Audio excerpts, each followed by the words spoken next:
नमस्कार साथियों। तो हम बात कर रहे हैं आज रीनीट केमिस्ट्री पेपर के लिए।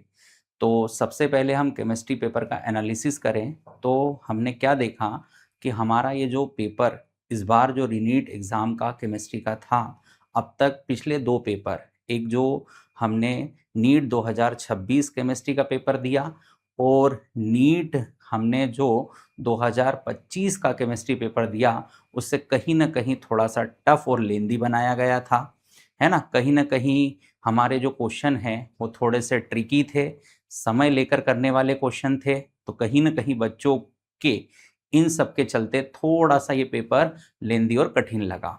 ठीक बेटा, पर आप डरिएगा नहीं, सारे बच्चों के लिए पेपर इसी तरह का रहा, इसलिए आप अभी अपने मन को शांत और थोड़ा-सा रिलैक्स कीजिए। आइए हम लोग स्टार्ट करते हैं अपने केमिस्ट्री पेपर के सॉल्यूशन को। तो हमारे पास जो पहला क्वेश्चन यहाँ पर आया है, यहाँ पर निम्न लिखित अभिक्रिया पर विचार कीजिए और सही विकल्प चुनिए। ठीक, consider the following reaction and choose the correct option. हमें टालुइन दिया गया है जिसपे chromyl chloride carbon disulphide then acidic medium के अंदर हमको जल अपघटन कराना था। ठीक मेरे भाई, तो इस रिएक्शन में हमारे पास ये तो रहा टालुइन, ये एक फेमस नेम रिएक्शन है जिसका नाम है इटार्ड अभिक्रिया, जो एनसीईआरटी में दी गई है ना।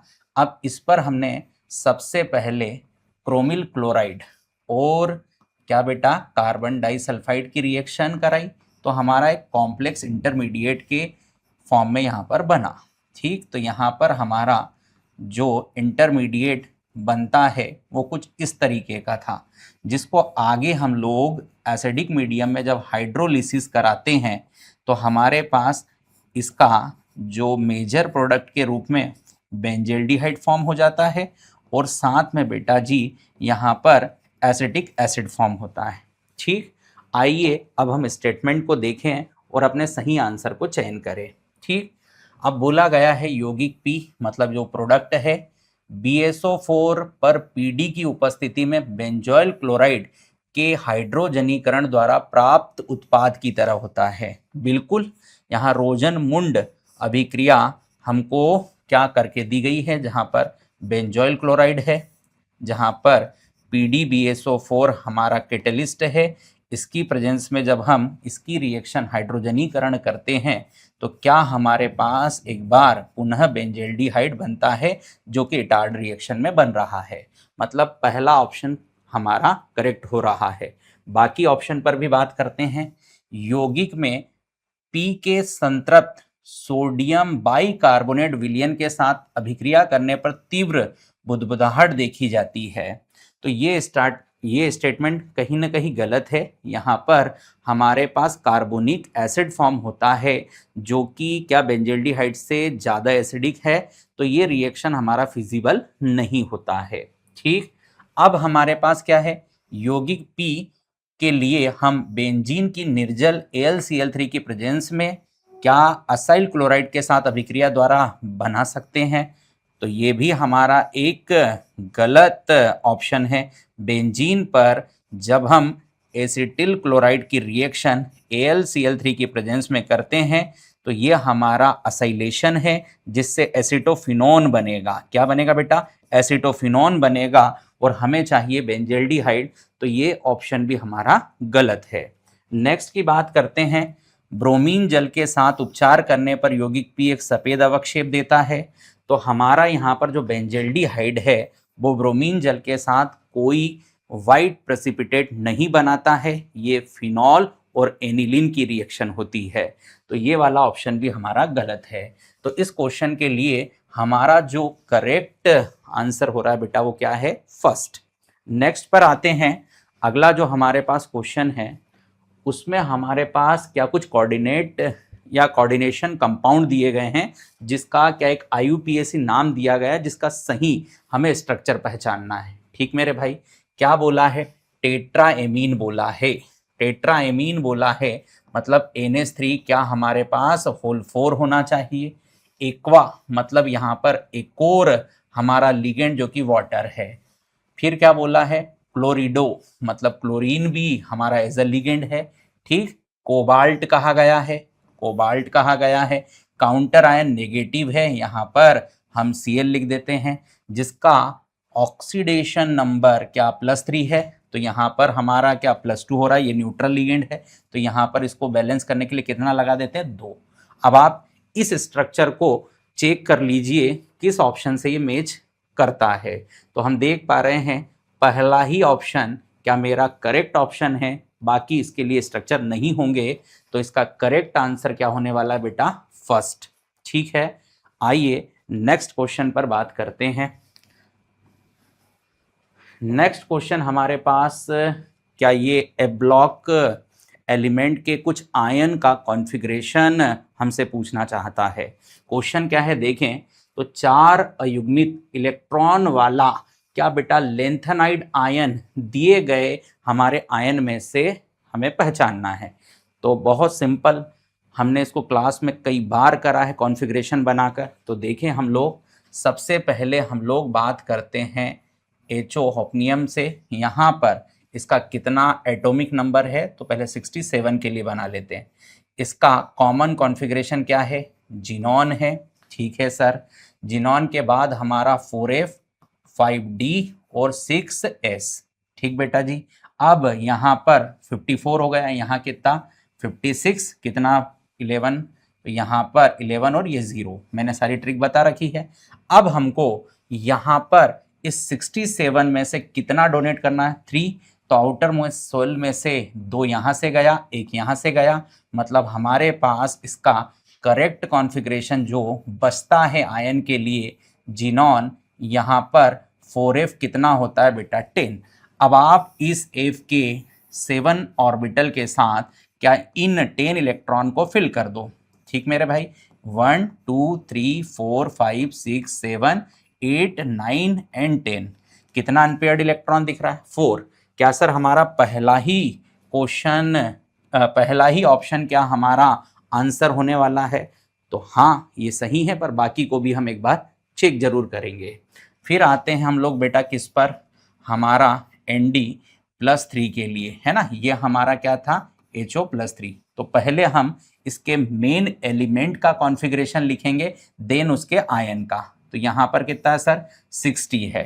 60 के लिए क्या करना है, तो यहाँ पर मैंने जिनॉन 54 लिखा, यहाँ पर 4F लिखा, 5D लिखा, यहाँ पर 6S लिखा।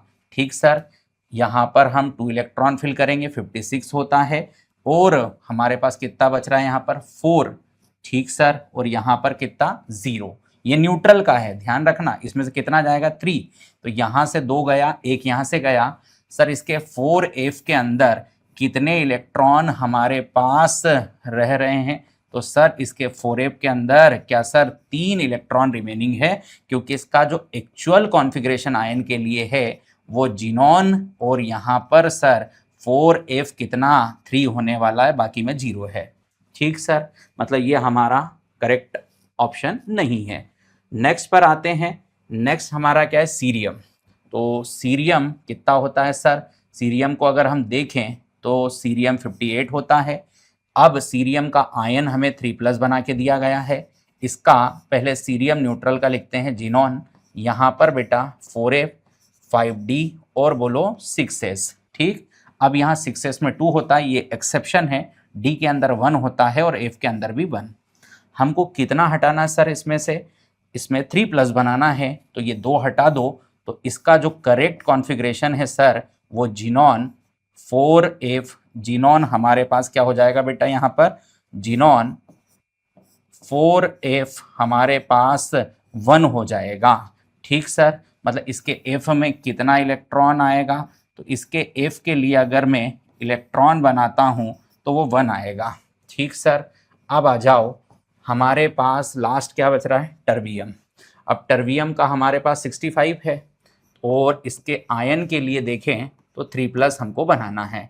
तो टर्बियम का पहले हम एक्चुअल कॉन्फ़िगरेशन लिखते हैं, ये जिनॉन हो गया, 4F 5D 6S, है ना, कितना है सर 65 है, यहाँ पर कितना हो गया 54, और ये हमारा क्या हो गया 256, तो यहाँ पर हमने 9 फिल करा और ये 0। ठीक सर, अब हमको यहाँ से 3 इलेक्ट्रॉन को लूज़ करना, 2 यहाँ से गया, 1 यहाँ से गया, तो इसका एक्चुअल कॉन्फ़िगरेशन जो बनेगा जिनॉन, और यहाँ से 3 गया तो यहाँ पर क्या हो जाएगा सर 4f हमारे पास कितना हो जाएगा 8। 4f कितना हो जाएगा 8 हो जाएगा। अब आप देखिए यहाँ पर 8 को फिल करा दीजिए, 8 को फिल करा दीजिए। तो यहाँ पर अगर मैं 8 को फिल कराता हूँ तो 1 2 3 4 5 6 7 और ये 8, कितना अनपेयर्ड इलेक्ट्रॉन आ गया। तो यहाँ पर हमारे पास अनपेयर्ड इलेक्ट्रॉन कितना बच रहा है सर 6 बच रहा है। ठीक, मतलब हमारे पास इसका जो करेक्ट आंसर है वो कौन सा है सर, तो यहाँ पर HO3 प्लस क्या हमारा इसका 4 अनपेयर्ड वाला आयन है। ठीक, नेक्स्ट ये बहुत अच्छे लेवल का क्वेश्चन है, बहुत मतलब हम कह सकते हैं इसके लिए आपको टाइम और दिमाग लगाना होगा। ठीक, तो आइए देखें। तो यहाँ पर हम लोग क्या एक ग्राफ देख पा रहे हैं जो कि अहिर्नियस इक्वेशन से दिया गया है। ठीक बेटा, अब इस ग्राफ में हम लोग सबसे पहले अहिर्नियस इक्वेशन की बात करें तो क्या होता है K इक्वल टू A ई की power minus A upon R T. इसको ln में कन्वर्ट कर लेते हैं तो यहाँ हो जाएगा ln k और यहाँ क्या हो जाएगा सर ln a और यहाँ minus A upon R T. और इसको थोड़ा सा हम लोग क्या करते हैं हमारा स्ट्रेट लाइन ग्राफ इक्वेशन में डाल देते हैं। तो यहाँ पर हमारे पास ln k ln a minus A upon R into 1/t, ये हो गया हमारा y, ये हमारा इंटरसेप्ट, ये हमारा m और ये हमारा x। आप y और x को देख पा रहे हैं। ठीक, यहाँ पर एक बहुत ज़रूरी इंफॉर्मेशन ग्राफ के थ्रू दी गई है और वो इंफॉर्मेशन क्या है कि हमारे पास जो इसका इंटरसेप्ट ln a है, ln a है, इसका वैल्यू देखो कितना है 6। ठीक सर, अब इसमें एक और बात दी गई है, रेट कांस्टेंट बिकेम ई की पावर 2। यहाँ अगर हम बात करें तो ln हमारा क्या है k, और यहाँ पर ये k के लिए कहा गया है, किसके लिए कहा गया k के लिए।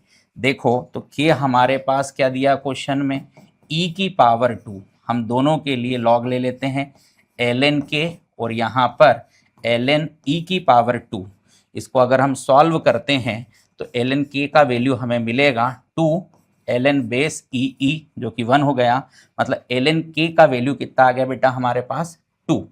ठीक, अब हम इसको इक्वेशन में वैल्यू को पुट कर देते हैं तो यहाँ पर ln k का मान कितना है बोलो 2 और ln a का वैल्यू देखें तो 6 और यहाँ पर माइनस ए अपॉन क्या है बेटा आर टी। अब इसको थोड़ा और आगे सॉल्व करोगे तो यहाँ पर -4 और इधर माइनस ए अपॉन क्या हो जाएगा बेटा आर टी, माइनस से माइनस कर दीजिए कैंसल, टी को इधर लाइए तो यहाँ पर क्या हो जाएगा टी इक्वल टू, अब ए का वैल्यू क्या दिया है देखो 6.64 ये दिया है किलो जूल में, पर चाहिए जूल में तो आप इसको चेंज करो तो यहाँ पर 6640 हो गया। ठीक सर, आर का वैल्यू पुट कर दो 8.3 और यहाँ पर जो हमने वैल्यू निकाली है 4 वो भी रख दो। अब जब हम इस पूरी कैलकुलेशन को सॉल्व करेंगे तो हमारा आंसर रेडी है, कितना आ जाएगा बेटा 200 केल्विन।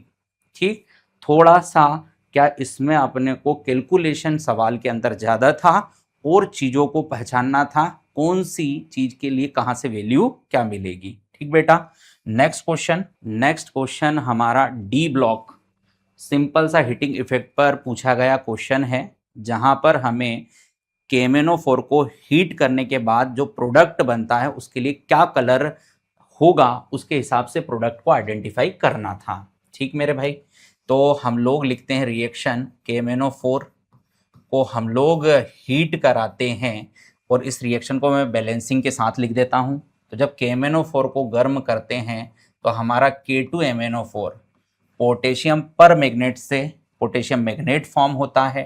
ठीक है सर, साथ में क्या बनता है सर MnO2 बनता है और क्या बनता है साथ में अगर हम देखें तो हमारा यहाँ पर हीटिंग इफेक्ट पर O2 गैस बनता है। ठीक सर। अब हम बात कर रहे हैं यहाँ पर सबसे पहले कलरिंग की।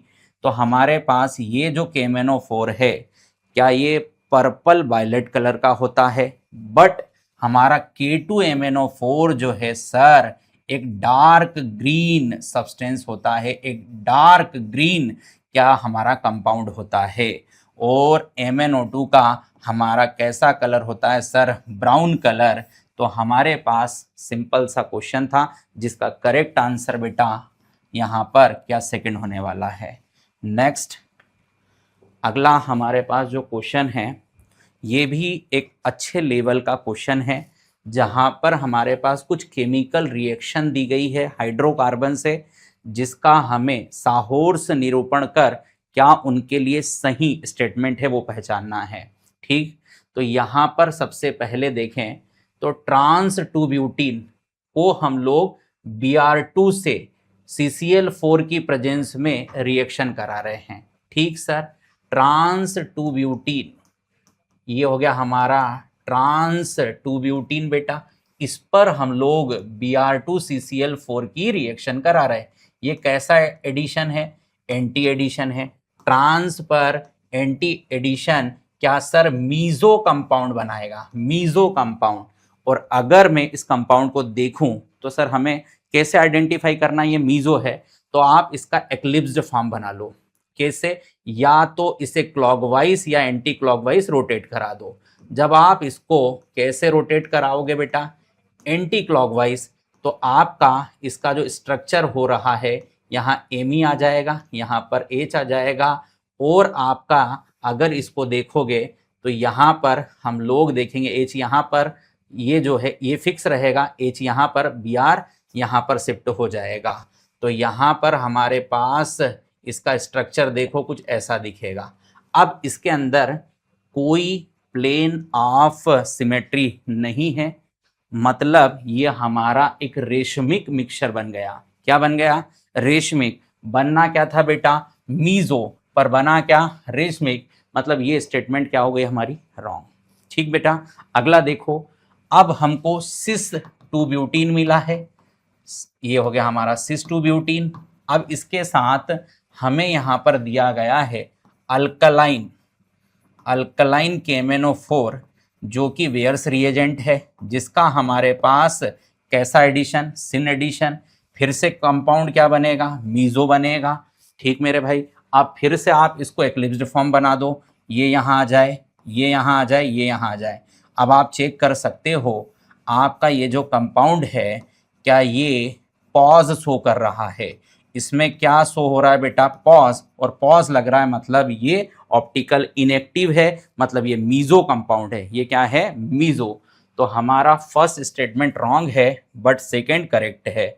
चेक कर लेते हैं फर्स्ट स्टेटमेंट क्या है हमारा, यहाँ पर देखें सही, किंतु हमारा जो है फर्स्ट वाला रॉन्ग है। फर्स्ट वाला क्या है? रॉन्ग, बट सेकंड वाला करेक्ट है। फर्स्ट रॉन्ग बट सेकंड क्या है बेटा? करेक्ट। तो इसका देखो statement first is incorrect and statement second is correct. तो इसका सही आंसर क्या आ जाएगा? फर्स्ट आ जाएगा। ठीक है, नेक्स्ट क्वेश्चन। नेक्स्ट बहुत सिंपल, हमारा क्या ग्रिग्नार्ड रिएक्शन पर आधारित जिरविंटॉफ अभिक्रिया से एक क्वेश्चन दिया गया था। तो हम लोग देखते हैं कि हमारे पास ग्रिग्नार्ड रिएजेंट से सामने स्थित कंपाउंड का एक्टिव हाइड्रोजन रिएक्शन कर अपना प्रोडक्ट बनाता है। तो यहाँ पर हमारा साइक्लोहेक्सेन फॉर्म होगा। क्या फॉर्म हो जाएगा? साइक्लोहेक्सेन। बहुत सिंपल सा क्वेश्चन था, इसका करेक्ट आंसर क्या होने वाला है? फर्स्ट। नेक्स्ट हमारे पास क्या heating NaCl with concentrated H2SO4 and MnO2 result in oxidation of Mn। ठीक है सर, यहाँ पर हमारे पास कुछ रिएक्शंस दी गई है जिसमें हमें Mn हमारा क्या O2 का नेचर आइडेंटिफाई करना है कि वो एक रिड्यूसिंग एजेंट है कि ऑक्सीडाइजिंग एजेंट है, उसका रिडक्शन रिएक्शन हो रहा है कि ऑक्सीडेशन रिएक्शन। ठीक, आइए देखें। तो यहाँ पर हम एक रिएक्शन लिखते हैं NaCl, यहाँ पर रिएक्शन में लिखेंगे MnO2, और ये एसिडिक मीडियम में हो रही है रिएक्शन। और हम सब जानते हैं MnO2 एक अच्छा ऑक्सीडाइजिंग एजेंट है, तो रिएक्शन पर हमारा क्या क्या फॉर्म होगा, MnSO4 फॉर्म होगा, 2NaH हमारा क्या फॉर्म होगा बेटा, SO4 होगा, यहाँ पर Cl2 गैस रिलीज होगी, साथ में क्या वाटर बनेगा। ठीक, तो बहुत सिंपल है, हमारा MnO2 रिएक्शन में ऑक्सीडाइजिंग, तो यहाँ से Cl के साथ क्या हमारा रिड्यूसिंग एजेंट लगेगा। अब ऑक्सीडाइजिंग एजेंट के साथ कौन सा, तो ये खुद को अपचयित करेगा, सामने वाले को ऑक्सीकृत करेगा, मतलब ये रिड्यूस होगा, रिडक्शन शो करेगा यहाँ पर। तो क्या लिखा है देखो भाई, यहाँ पर हमारे पास ऑक्सीडेशन लिखा है, मतलब ये रिएक्शन तो हो गई हमारी गलत। अब सेम तरह से आप नेक्स्ट टाइम यहाँ पर क्या करोगे, आयोडीन रखोगे, मतलब सोडियम आयोडाइड के साथ रिएक्शन कराओगे, केवल यहाँ पर I2 आएगा। ठीक, वहां पर भी आप स्टेट चेक कर लो, यहाँ Mn+4 से कहाँ जा रहा है बेटा, +2, ऑक्सीडेशन स्टेट क्या हो रही, कम कम हो रही, मतलब एक ऑक्सीडाइजिंग एजेंट है, मतलब यहाँ पर रिडक्शन मिल रहा है। ठीक, अब यही रिएक्शन को जब हम करेंगे नेक्स्ट टाइम, तो क्या बोला गया है, रिडक्शन ऑफ Mn, बिल्कुल यहाँ Mn का हमको रिडक्शन मिल रहा है, क्योंकि वो as a oxidising agent work कर रहा है। ठीक है, हमने ये भी पढ़ा है कि ऑक्सीडेशन नंबर में जब क्या आती कमी, तो वहाँ रिडक्शन देखना है। तो बिल्कुल इस स्टेटमेंट को हम करेक्ट देखने वाले हैं। तो पहला स्टेटमेंट तो रॉन्ग है और दूसरा राइट है। देखें तो हमारे पास first is incorrect but second is correct, मतलब इसका करेक्ट जो आंसर है वो हमारे लिए फर्स्ट है। ठीक बेटा, आगे देखते हैं अगला क्वेश्चन।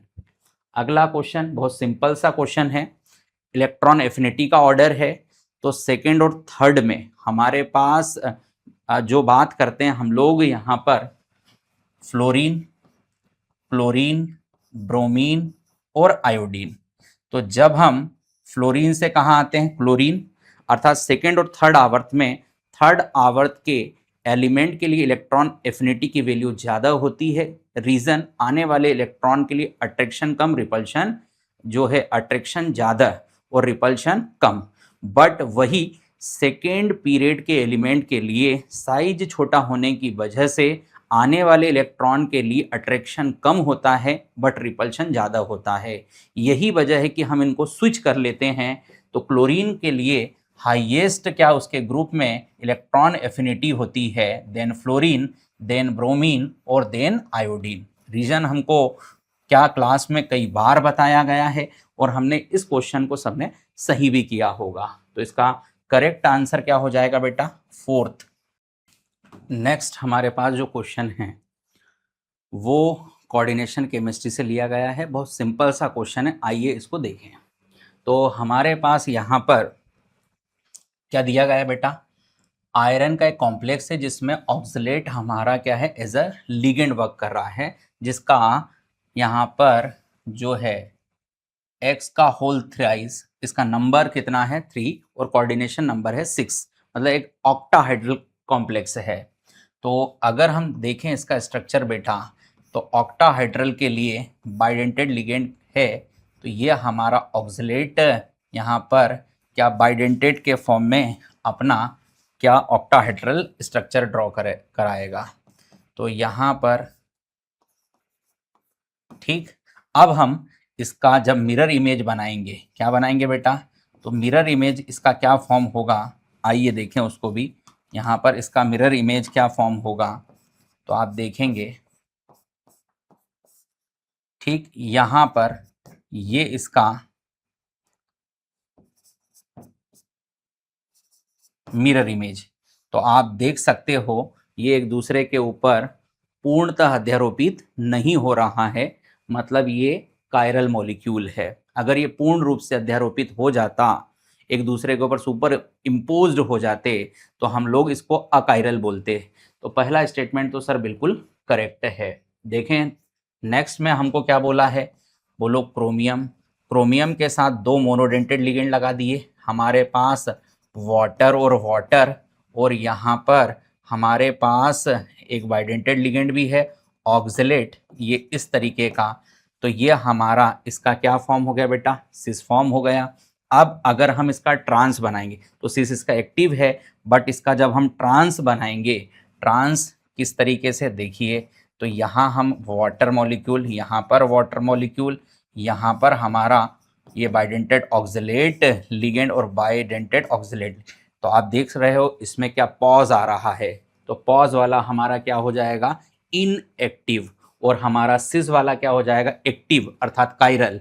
ये अकायरल है। हमें यहाँ क्या दिया बेटा, यहाँ देखो तो ट्रांस दे रखा है, तो ट्रांस फॉर्म क्या हमारा इनएक्टिव फॉर्म है, मतलब स्टेटमेंट सेकंड जो है हमारा रॉन्ग है, but statement first is correct. तो चेक करें, statement first is correct but statement second is incorrect, मतलब इसका करेक्ट आंसर जो है फोर्थ है। नेक्स्ट हमारे पास नेक्स्ट जो क्वेश्चन है बेटा, क्या दिया है, the correct statement about peptide and protein is. तो यहाँ देखें, अल्फा हेलिक्स में पॉलीपेप्टाइड श्रृंखला की अंत आणविक हाइड्रोजन बंधों के माध्यम से एक वाम हस्त, तो यहाँ पर अगर आप देखोगे तो ये ऑलवेज क्या राइट हैंडेड होती है, ये दायां हस्तित होती है, ना कि ये लेफ्ट हैंडेड होती है। तो यहाँ पर लेफ्ट हैंडेड नहीं होना चाहिए था, यहाँ पर क्या होना चाहिए था, राइट हैंडेड हेलिक्स बनती है। तो ये स्टेटमेंट तो हो गया गलत। नेक्स्ट देखो, प्रोटीन की तृतीयक संरचना में 2 या 2 से अधिक पॉलीपेप्टाइड उप इकाइयां होती है। तो भाई हमारा तृतीयक तो एक क्या वाटर सॉल्यूबल स्ट्रक्चर होता है, जहां पर हमारा गोलिकाकार से बनता है, ठीक है। यहाँ पर हमारा कोई भी छोटा छोटा पॉलीपेप्टाइड चेन नहीं होता, वह तो प्रोटीन का क्वाटरनरी स्ट्रक्चर के अंदर होता है। तो यहाँ पर भी ये स्टेटमेंट गलत होता है। केवल वही प्रोटीन जैविक रूप से सक्रिय होते हैं जिनमें चतुर्थक संरचना होती है, ऐसा नहीं है। हमारे द्वितीयक तृतीयक संरचना युक्त प्रोटीन का भी अपना स्थायित्व होता है। ऐसा जरूरी नहीं है कि सभी चतुर्थक संरचना युक्त प्रोटीन ही अपना स्थायित्व रखते हैं, सर्वाधिक स्थायित्व होता है, बट ऐसा नहीं है कि केवल चतुर्थक प्रोटीन का ही क्या स्थायित्व हो। तो ये स्टेटमेंट भी क्या है बेटा, गलत। अगला देखें, बीटा प्लेटेड शीट संरचना में पेप्टाइड श्रृंखलाओं के बीच अंतर आणविक हाइड्रोजन बंध द्वारा एक साथ जुड़ी होती है। बिल्कुल, यहाँ पर हमारे पास बीटा प्लेटेड में इस तरीके की पॉलीपेप्टाइड चेन होती है जिनके बीच में क्या हाइड्रोजन बॉन्डिंग देखने को मिलती है, जो कैसी होती है बेटा, अंतर आणविक, मतलब 2 अलग अलग अणुओं के बीच वाली। बिल्कुल करेक्ट स्टेटमेंट है। तो इसका सही आंसर हमारे लिए क्या हो जाएगा, फोर्थ। नेक्स्ट पर आते हैं, नेक्स्ट क्वेश्चन देखें। तो नेक्स्ट क्वेश्चन में हमसे कुछ स्टेटमेंट देकर क्या उसका सही होना चाहिए आंसर, ये पूछा गया है। तो आइए देखें, हमारे पास यहाँ पर क्या कहा जा रहा है, देखो, ऑक्सीडेशन ऑफ पेरा नाइट्रोटोलुइन, ये है आपका पेरा नाइट्रोटोलुइन, ठीक है। इसकी रिएक्शन किससे कराना बेटा, एसिडिक KMnO4, एसिडिक KMnO4 जो कि एक स्ट्रॉन्ग ऑक्सीडाइजिंग एजेंट होता है। अब जब इसके साथ रिएक्शन करूंगा तो आप सब जानते हैं इस CH3 वाली चेन को ऑक्सीडाइज कर क्या इसे एसिड में कन्वर्ट कर दिया जाएगा। तो यहाँ पर हमारा क्या जो है पेरा नाइट्रो बेंजोइक एसिड फॉर्म हो जाएगा, पेरा नाइट्रो बेंजोइक एसिड फॉर्म हो जाएगा। अब हम इसको किससे कंपेयर करना चाहते हैं बेटा, बेंजोइक एसिड से। तो आप देखेंगे बेंजोइक एसिड और पेरा नाइट्रो, हमारा जो बेंजोइक एसिड है इसमें नाइट्रो ग्रुप का -M -I इफेक्ट लगता है, जिस वजह से इस एसिड का बनने वाला कॉन्जुगेटेड बेस क्या ज़्यादा स्टेबल है, मतलब वहाँ एसिडिटी ज़्यादा देखी जाएगी। तो हमारे पास क्या यही स्टेटमेंट में कहा जा रहा है, स्ट्रॉन्गर देन बेंजोइक एसिड, मतलब हमारा पहला स्टेटमेंट करेक्ट है। नेक्स्ट पर आते हैं, नेक्स्ट में कहा जा रहा है हमारे पास जो पेरा नाइट्रोटोलुइन है, अगर बेटा जी इसको SnHCl के साथ रिएक्ट कराऊं तो इस नाइट्रो ग्रुप का रिडक्शन हो जाएगा, और यहाँ पर NH2 और यहाँ पर CH3, मतलब हमारे पास यहाँ पर क्या अमीनो ग्रुप आ जाएगा। अब हम लोग इसको कंपेयर किससे कर रहे हैं बेटा, एनिलीन से। तो दोनों में नाइट्रोजन की लोन पेयर क्या डोनेशन है, बट यहाँ पर इस CH3 का कौन सा प्लस H इफेक्ट के कारण ये जो हमारा पेरा पोजीशन पर मिथाइल ग्रुप वाला एनिलीन है ये ज्यादा बेसिक कैरेक्टर रखता है हमारे क्या प्योर एनिलीन से। ठीक, तो यहाँ पर क्या मोर बेसिक देन एनिलीन, तो ये स्टेटमेंट भी अपने आप में क्या है, सही स्टेटमेंट है। मतलब हमारा पेरा नाइट्रो जो बेंजोइक एसिड है वो बेंजोइक एसिड से ज्यादा एसिडिक है, और हमारा पेरा जो अल्काइल चेन वाला एनिलीन नॉर्मल एनिलीन से ज्यादा बेसिक है, ये भी सही है क्योंकि वहां प्लस एच के कारण जो हमारा लोन पेयर की अवेलेबिलिटी है वो बढ़ जाती है। तो हमारा इसका जो करेक्ट आंसर है, स्टेटमेंट फर्स्ट और सेकंड दोनों ही करेक्ट है। नेक्स्ट हमारे पास जो नेक्स्ट क्वेश्चन है उसमें क्या कुछ रिएक्शंस दी गई है जिसका हमें एक प्रोडक्ट दिया गया है, वो किन किन रिएक्शनों से फॉर्म होगा वो हमें यहाँ से पहचानना है। तो फर्स्ट रिएक्शन में हमारे पास रिंग के साथ साइनाइड फंक्शनल ग्रुप लगाया गया है, मतलब बेंजोनाइट्राइल है, और बेंजोनाइट्राइल पर लिथियम एल्यूमिनियम हाइड्राइड की रिएक्शन कराएंगे तो हमारे पास इस रिएक्शन में बेटा क्या बन जाएगा, तो इस रिएक्शन में आपका यहाँ पर बेंजाइल एमीन बनेगा। क्या बनेगा, बेंजाइल एमीन, बट हमें तो एनिलीन देखना है।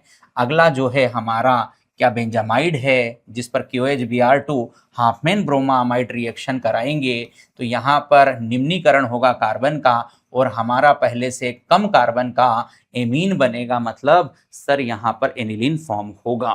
ठीक, अगला रिएक्शन देखो, नाइट्रोबेंजीन है बट सोडियम बोरोहाइड्राइड के साथ ये अपना रिडक्शन नहीं कराता है, इसके लिए SnHCl FeHCl जैसे क्या रिड्यूसिंग एजेंट हमें लगते हैं।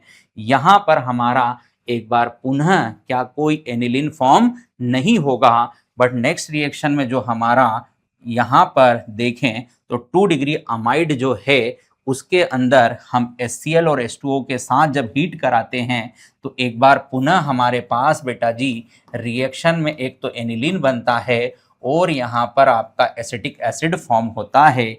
मतलब आपके कौन कौन से जो ऑप्शन है वहाँ पर आप एनिलीन फॉर्म करा सकते हो, तो सर एक तो बी है और एक डी है, मतलब इसका करेक्ट आंसर क्या हमारे लिए सी होने वाला है। ठीक, नेक्स्ट पर आते हैं, अगला जो क्वेश्चन है आइए देखें। तो नेक्स्ट क्वेश्चन में हमें 2 moles of an ideal gas undergo free expansion, free expansion बोला है, ये ध्यान रखना है, 10 litre to 100 litre at 300 kelvin temperature value of delta S system and delta S surround are. ठीक है सर, तो यहाँ पर बेटा अपन ने एक कॉमन फॉर्मूला लिखा था जो आइसोबारिक, आइसोकोरिक और आइसोथर्मल रिएक्शन पे काम करता है। ठीक, हमको सबको याद होगा डेल्टा एस बराबर NCP/CBm ln हमने T2/T1 और प्लस करके NR ln V2/V1 और प्रेशर के टर्म में जब लिखा था तो CBm को CPm बना दिया था और V2/V1 को P1/P2 कर दिया था। वही फॉर्मूला यहाँ आपको अप्लाई करना था। ठीक है सर, अब फ्री एक्सपांशन के लिए हमारे पास यहाँ पर एक आइडियल गैस या यूनिवर्सल गैस जब दी जाए तो डेल्टा एस सिस्टम क्या लगता है बेटा, तो यहाँ सिंपल हमको यहाँ पर टेम्परेचर क्या है हमारा, यहाँ पर कांस्टेंट है। ठीक है, तो हमारे पास यहाँ पर आ जाएगा NR ln V2 बोलो V1, मोल कितना दिया है बेटा, 2 मोल दिया है, R को R ही रहने देते, ln V2 कितना 100 ml, यहाँ पर कितना 10 ml, इसको काटेंगे कितना आएगा 10, यहाँ पर क्या आ जाएगा बेटा 2R है ना, ln को अब हम log में कन्वर्ट कर लेते हैं तो यहाँ पर log 10 10 1 हो जाएगा, तो यहाँ पर हमारा हो जाएगा 4.606 R। ये हो गया डेल्टा एस हमारा क्या बेटा सिस्टम। ठीक है, अब हम डेल्टा एस सराउंड की बात कर लेते हैं, तो यहाँ पर क्या होता है हमारा Q रिवर्सिबल यहाँ पर होता है T, बट यहाँ पर अगर आपका सिस्टम पॉजिटिव है तो सराउंड क्या हो जाएगा नेगेटिव हो जाएगा, तो यहाँ -Q रिवर्सिबल आप करके क्या लिखोगे T। ठीक सर, अब यहाँ पर फ्री एक्सपांशन बोला है तो फ्री एक्सपांशन के लिए W P external delta V कितना होता है सर 0 होता है और यहाँ पर आइसोथर्मल के लिए डेल्टा यू भी कितना होता है, बोलो 0। तो डेल्टा यू बराबर W प्लस क्या हो जाएगा बेटा Q, 0 यहाँ पर 0, Q का वैल्यू कितना आया सर 0। तो यहाँ पर 0/T क्या हो जाएगा सर 0। तो हमारे पास यहाँ डेल्टा एस जो सराउंड निकल कर आएगा वो कितना आएगा सर 0, और हमारे पास डेल्टा एस सिस्टम निकल कर आएगा सर वो कितना होगा, तो वो हो जाएगा 4.606 R। तो चेक कीजिए, डेल्टा एस सराउंड में 0 चाहिए, डेल्टा एस सराउंड में क्या चाहिए 0, और हमारे डेल्टा एस सिस्टम में क्या चाहिए बेटा 4.606 R। तो मुझे इसका करेक्ट जो है फर्स्ट ऑप्शन दिख रहा है, हमारे लिए करेक्ट इसका क्या हो रहा है फर्स्ट। तो नेक्स्ट देखें, नेक्स्ट हमारे पास क्रॉस एल्डोल कंडेंसेशन आया है, जिसमें हम लोग इसका एल्डोल संघनन प्रोडक्ट क्या बनाते हैं, असंतृप्त एल्डिहाइड कीटोन, जिसमें कॉन्जुगेशन होता है, जिसमें क्या होता है कॉन्जुगेशन होता है। सिंपल कॉन्जुगेशन पकड़ कर भी अपने प्रोडक्ट को पहचान सकते थे। देखो यहाँ पर पाई सिग्मा पाई का कंजुगेशन है, मतलब ये इसका प्रोडक्ट है। यहाँ पर पाई सिग्मा सिग्मा है, यहाँ कॉन्जुगेशन ब्रेक हो गया, मतलब ये हमारा एल्डोल कंडेंसेशन प्रोडक्ट नहीं है। आप चेक कीजिए यहाँ पर भी आपका पाई सिग्मा पाई का कंजुगेशन है, यहाँ पर भी पाई सिग्मा पाई का कंजुगेशन है। मतलब सर इस रिएक्शन को हमें बिना पेन चलाए ही क्या अपने सही आंसर को पहचानते आना चाहिए। तो यहाँ पर हमारे क्या 15 क्वेश्चन केमिस्ट्री के कंप्लीट होते हैं। मैं नेक्स्ट क्वेश्चंस के लिए राकेश नागर सर को बुलाना चाहूँगा। इससे पहले खोदर सर ने जो क्वेश्चन डिस्कस करे हैं उसके बाद अपन अगले क्वेश्चन की ओर चलते हैं, है ना। तो मेरे पास जो अब अगला क्वेश्चन आने वाला है वो है 61 पर, the complex which has facial and meridional isomer. अब हमको पता है कि फेस और जो मर आइसोमर है उसके अंदर हमको पता है कि कौन सा कॉम्प्लेक्स शो करता है। ये एक तरीके से GI का ही पार्ट है ना, ज्यामितीय समझौता का। तो हमने लिखा है बोले MA3 और B3, है ना। इस टाइप का कॉम्प्लेक्स जो है फेस मर आइसोमेरिज्म शो करता है। मतलब इसमें 3 लिगेंड जो है अलग होते हैं और 3 लिगेंड दूसरे टाइप के होते हैं, तो वो फेस मर शो करता है। तो यदि अपने यहाँ चेक करें तो यहाँ देखो ये तो दो लिगेंड हुए हैं, है ना। यहाँ पे बोलो 3 अपने को दिख रहा है, ये M और A3 B3, मतलब आंसर क्या होने वाला है सेकंड, है ना। सेकंड नंबर का आंसर अपना होने वाला है। एकदम सिंपल टाइप का क्वेश्चन था, इसमें कुछ भी कठिन नहीं था, ठीक है। चलिए फिर बात करते हैं नेक्स्ट क्वेश्चन की ओर। अगले क्वेश्चन में अपने को दिया है ना, राउंडिंग ऑफ का क्वेश्चन है अपने पास। The numbers 17.0154 and 21.0235 were rounded to 3 figures, है ना। 3 फिगर में अपने को क्या करना है, राउंड ऑफ करना है, ठीक है। तो देखो ध्यान से कि अपने को 3 फिगर मतलब पॉइंट के बाद 3 फिगर रखना है और उसके बाद वाला जो नंबर आ रहा है उसको राउंड ऑफ करना है, ठीक है। उसके बाद फिर अपने बोला है ये 3 फिगर छोड़ा है और इसको अपने को क्या करना है, राउंड ऑफ करना है, ठीक। तो देखो ध्यान से इस 5 को अपने को राउंड ऑफ करना है, तो यदि इससे पहले इवन नंबर आ रहा है, इससे पहले क्या आ रहा है इवन, तो अपने को कोई चेंज नहीं करना है, अपने को कोई चेंज नहीं करना है, मतलब जैसा है वैसा का वैसे रहेगा। अच्छा, इसके बाद जो है यहाँ देखेंगे तो 5 जो है इससे पहले क्या आ रहा है, बोलो ऑड नंबर आ रहा है। तो ऑड नंबर जब आता है तो हम क्या करते हैं +1 करते हैं। तो देखो 17.0 है ना, 17.014 ये होने वाला है। तो 17 कोई चेंज नहीं करना, मतलब 4 ही रहेगा। तो देखो 17.014 कहाँ आ रहा, बोले यहाँ भी आ रहा और यहाँ भी आ रहा, मतलब ये 2 ऑप्शन अपने क्या हो गए, खत्म हो गए, ठीक है। उसके बाद जो है इसमें देखेंगे तो ऑड में क्या करना है, 3 में +1 होगा, तो बोलो क्या आने वाला है 4। तो 4 कहाँ पे आ रहा, बोलो यहाँ आ रहा। तो हमारा आंसर जो है वो क्या आने वाला है, 4th नंबर आने वाला है, ठीक है। इस तरीके से अपने को क्या करना है, राउंड ऑफ कर लेना है, ठीक। नेक्स्ट क्वेश्चन की ओर चलते हैं। अगला जो क्वेश्चन आने वाला है, देखो अगला क्वेश्चन जो है बिल्कुल मोल कॉन्सेप्ट का क्वेश्चन है, स्टाइकियोमेट्री वाला क्वेश्चन है ये, है ना। अपने को क्या बोला है कि the amount of carbon dioxide evolved upon complete combustion of 116 gram of n butane is, मतलब 116 ग्राम जो एन ब्यूटेन है उसका अपन ने क्या करा है, दहन कराया, तो कितना ग्राम CO2 बनेगा ये हमसे पूछा गया है। तो देखो बड़े ध्यान से, पहले जो है C4H10 यही मेरे पास क्या है, एन ब्यूटेन है।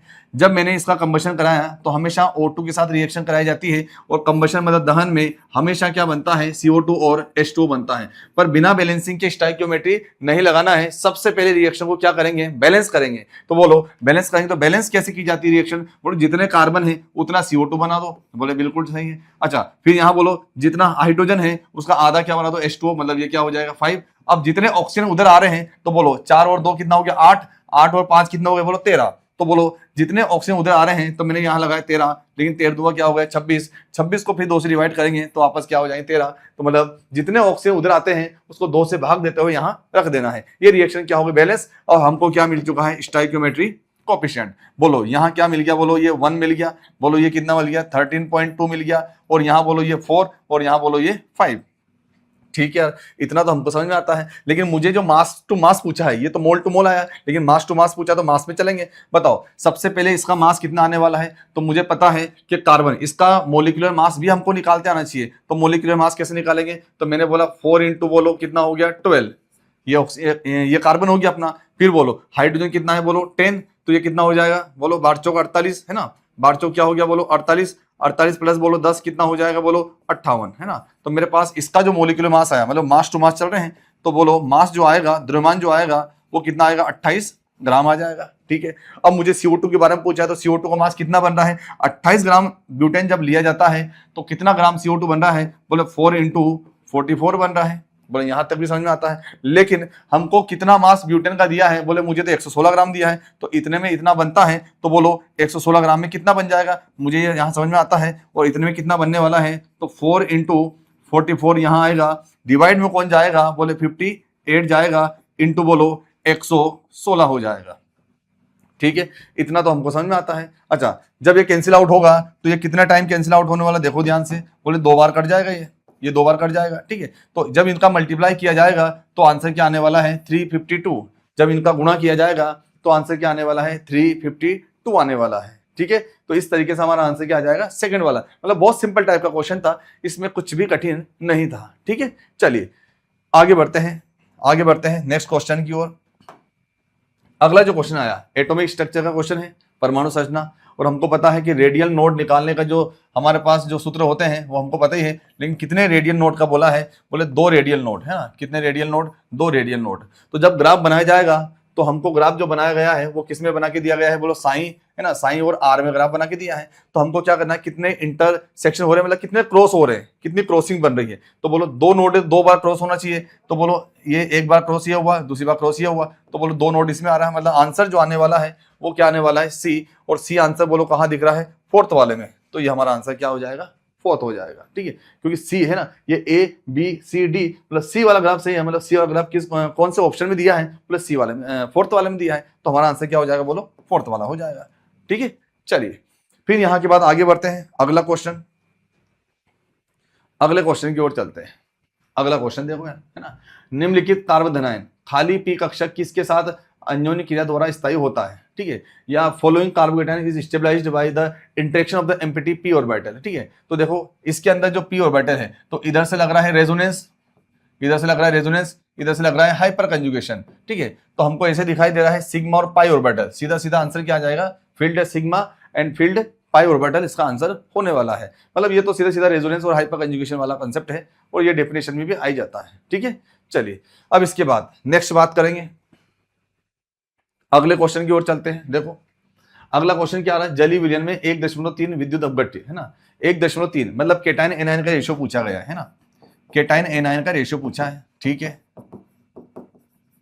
तो केटाइन 1 और एनायन बोलो 3, क्योंकि आगे वाला केटाइन पीछे वाला एनायन होने वाला है। ठीक है, चलो तो बताओ किस में एक केटाइन दिख रहा है, तो जब इसको ब्रेक करूंगा तो मेरे पास एक केटाइन आएगा और पीछे से क्या आने वाले हैं 3 एनायन। तो बोलो आंसर सीधा सीधा क्या हो जाएगा 4th। केटाइन एनायन का रेशियो देखना है, यहां देखोगे तो बोलो यहाँ कितना हो जाएगा 1 और 2, यहाँ देखोगे तो 1 और 1, यहाँ देखोगे तो 0 है, और यहीं पे आने वाला है 1 और 3, आगे वाला केटाइन पीछे वाला एनायन। जब टूटेगा ये तो 3 Cl माइनस बन जाएंगे, मतलब केटाइन एनायन का रेशियो जो आने वाला है वो 1:3 किस में आने वाला है, 4th ऑप्शन में आने वाला है। ठीक है, चलिए फिर आगे बढ़ते हैं। अगला क्वेश्चन देखो, क्वेश्चन क्या दिया अपने को, इलेक्ट्रोकेमिस्ट्री का क्वेश्चन है ना, इलेक्ट्रोकेमिस्ट्री का क्वेश्चन है, ध्यान समझेंगे इसको है ना। देखो क्या बोला गया है, सबसे पहले क्या क्या गिवन है वो भी देख लो। अपने को Ap3 plus electron Ap2 plus, इसके लिए अपने को इलेक्ट्रॉन पोटेंशियल पूछा गया, वो भी स्टैंडर्ड वाला है ना, स्टैंडर्ड वाला पूछा गया। देखो सबसे पहले अपने को जो दिया है इसकी मैं रिएक्शन लिख देता हूं है ना, तो रिएक्शन तो अपने को लिखता आना चाहिए है ना, Ap3 प्लस और बोलो ये क्या बन रहा है, बोलो Ap बन रहा है ना। तो बोलो इसने कितने इलेक्ट्रॉन ग्रहण करेंगे, कितने इलेक्ट्रॉन गेन करेंगे, तो हम बोलेंगे 3 इलेक्ट्रॉन ग्रहण करेंगे। ठीक है, और इसकी वैल्यू जो मुझे दी गई है ना, इसकी वैल्यू जो मुझे इलेक्ट्रोड पोटेंशियल जो दिया गया है ना, वो क्या दिया गया देखो ध्यान से, वो कितना दिया, -0.04 वोल्ट। ठीक है, दूसरी रिएक्शन अपने को क्या दी है, देखो दूसरी रिएक्शन क्या दी है, बोले Fe2+, है ना, Fe2+ से क्या बन रहा है, बोले Fe बन रहा है। बोले ठीक है, कितने इलेक्ट्रॉन ग्रहण कर रहा है, बोले 2 इलेक्ट्रॉन ग्रहण कर रहा है, ये भी समझ में आता है। अच्छा, फिर यहाँ जो हमको इसका मान दिया है ना, वो कितना मान दिया है, बताओ कितना मान दिया, -0.44 वोल्ट दिया है। ठीक है, और हमको क्या बोला है, जो ऊपर रिएक्शन दी है इसके लिए इलेक्ट्रोड पोटेंशियल पूछा है, तो इन दोनों रिएक्शन से मुझे वो वाली रिएक्शन लेके आना है ना। तो मैंने यहाँ बोला चलो Fe3+, ठीक, और बोलो यहाँ इलेक्ट्रॉन लिखा, है ना, और फिर क्या लिख दिया, बोलो Fe2+। मुझे क्या पूछा है, बोलो E पूछा है इसके लिए, तो मैं इसको मानता हूँ E3, इसको मानता हूँ E1, इसको मानता हूँ E2। ये बात हमको पता भी है, और हमारे पास जो फॉर्मूला है ना, हमारे पास जो फॉर्मूला है वो मैं यहाँ लिख देता हूँ, चलो, है ना। तो मैंने लिखा चलो E3 N3 E1 N1 plus बोलो E2 N2। ठीक है, जब मैं E3 निकालूंगा तो मेरे पास E1 N1 प्लस बोलो E2 N2, और डिवाइड में क्या होने वाला है, N3 होने वाला है। इनका वैलेंसी फैक्टर जो निकलेगा, जो चेंज निकलेगा वही होने वाला, जो N की वैल्यू निकलने वाली है। ठीक है, अब देखो सबसे पहले, है ना, ये जो रिएक्शन मुझे दी है, ये जो रिएक्शन मुझे दी है, मुझे इसके जैसा इन दोनों रिएक्शन से लेके आना है। ठीक है, तो Fe3+ इस साइड लेफ्ट में, तो इसमें भी Fe3+ किधर मिल गया, लेफ्ट में मिल गया। बोलो Fe2+ किधर है, बोलो राइट में, और यहाँ Fe2+ किधर है, लेफ्ट में। तो इस रिएक्शन को मुझे क्या करना पड़ेगा, इन्वर्स करना पड़ेगा। ठीक है, जब इस रिएक्शन को मैं इन्वर्स करूंगा, है ना, जब इस रिएक्शन को मैं इन्वर्स कर दूंगा, है ना, थोड़ा स्पेस की कमी होने के कारण मैं इस रिएक्शन को जो है इन्वर्स करने जा रहा हूँ। ठीक है, तो मैं रिएक्शन को इन्वर्स कैसे करूंगा, देखो ध्यान से। ठीक है, तो मैं क्या कर रहा हूँ, है ना, थोड़ा रब करके दोबारा से कर देता हूँ। ठीक है, तो मैंने लिखा यहाँ Fe से Fe2+, और बोलो ये 2 इलेक्ट्रॉन, जब इन्वर्स किया तो ये माइनस का क्या हो जाएगा, प्लस हो जाएगा। ठीक है, इतना तो मुझे समझ में आता ही है। ठीक है, अब मेरे पास जो है क्या क्या होने वाला है, देखो ध्यान से। अब रिएक्शन बैलेंस हो गई क्या, चेक कर लो, है ना।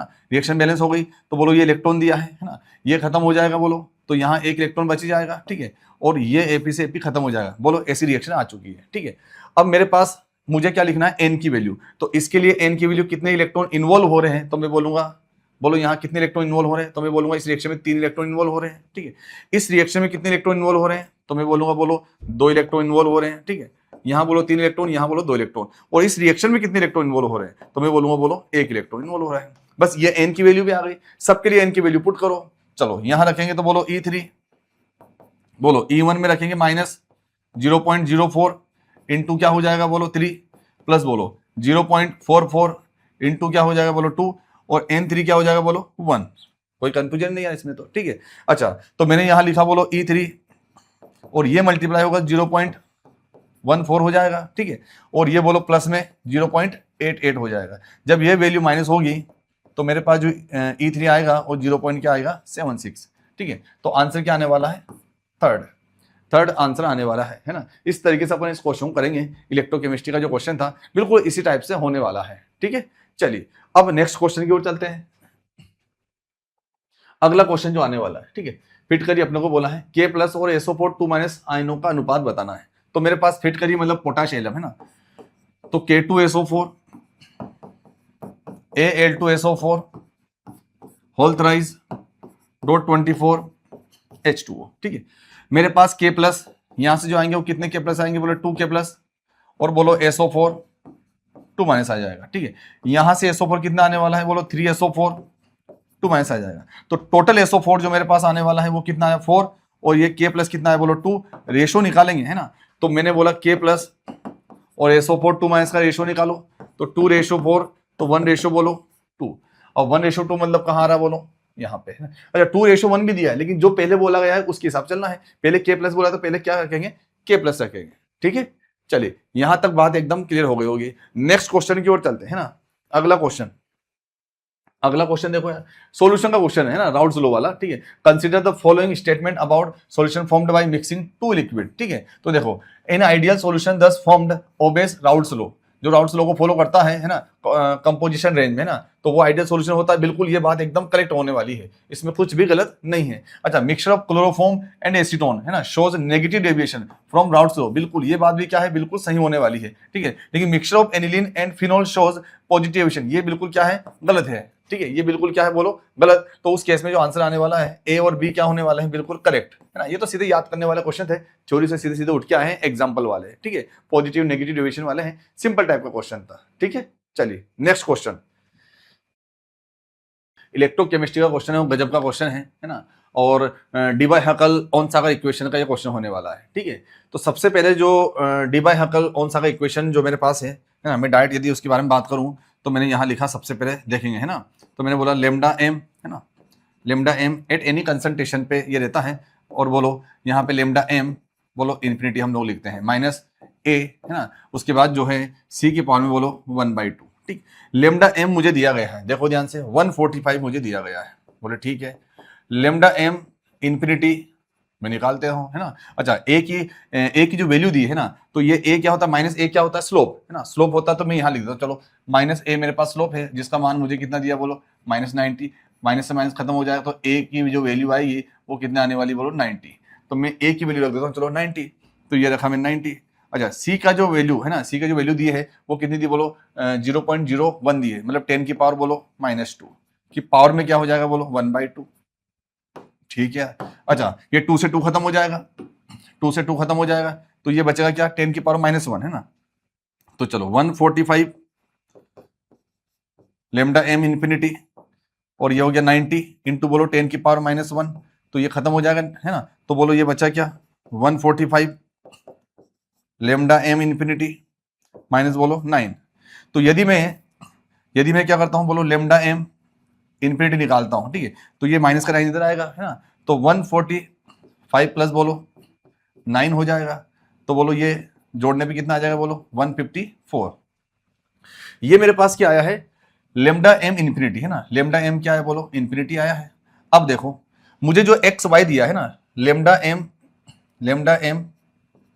एक्स वाई है ना, क्या निकालना बोलो एक्स वाई, देखो बड़े ध्यान से ना, क्या दिया है एक्स वाई है ना, एक्स वाई है ना, कैपिटल में लिख देते हैं, कैपिटल में है ना, क्या लिखेंगे बोलो एक्स और बोलो ये वाई, ठीक। अच्छा इतना समझ में आता है। फिर बोलो लेमडा मतलब molar conductivity eight infinite dilution, और ये किसके लिए बोलो एक्स प्लस के लिए, ठीक है। फिर बोलो प्लस लेमडा एम इन्फिनिटी, और फिर बोलो वाई माइनस, ठीक है। अब इसमें किसकी वैल्यू मुझे दी गई है, देखो ये वाली वैल्यू मैंने अभी हल निकाली, बोलो 154, ठीक है 154 बराबर बोलो x प्लस, क्या ये वैल्यू मुझे दी गई है, बोले बिल्कुल दी है 74, और बोलो है ना ये मुझे पूछा है बताओ यार है ना, तो ये इन्फिनिटी m और ये बोलो y माइनस, तो इसको इधर लेके आ जाएगी तो माइनस कर लेंगे, 154 में से बोलो 74 माइनस होगा तो कितना बच जाएगा 80, ये हो गया आंसर 80 वाला, ठीक है, मतलब सेकंड वाला आंसर आने वाला है, ठीक है। चलिए अब इसके बाद जो है अगले क्वेश्चन के लिए मैं नैन कलौशा सर को इनवाइट करूंगा इसके लिए है ना। सो बच्चों अभी राकेश सर ने आपको सॉल्यूशंस दिए, राजेश खोतरे सर ने सॉल्यूशन दिए, और अब मैं 71 से लेकर 90 तक के सॉल्यूशन आपको बताने वाला हूं।